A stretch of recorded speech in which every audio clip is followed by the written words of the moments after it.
When we think of the concept of interoperability, one of the simplest forms to describe it, for those of you who have Surface Pros, if you use an external mouse, you plug it in via USB, and it just simply works. So it doesn't matter what brand your mouse is, you plug it in, it downloads the driver, it interoperates.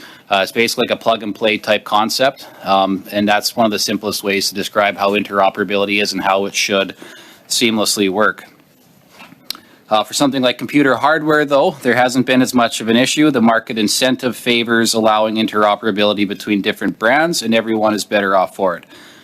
However, other industries are starting to lose ground with letting people enjoy interoperability. I've already said a lot about how there are problems with using, in my speech back at second reading, with agricultural machinery for farmers and short line manufacturers, and I'd be happy to talk about more of the details during your rounds of questions. But obviously, machinery for farming and heavy construction is not the same thing as copyright for music or movies.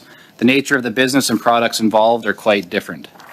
Restricting interoperability in these areas has more practical consequences because there is more at stake with these sectors. It's also important to remember that interoperability existed and was practiced before these new conditions came along.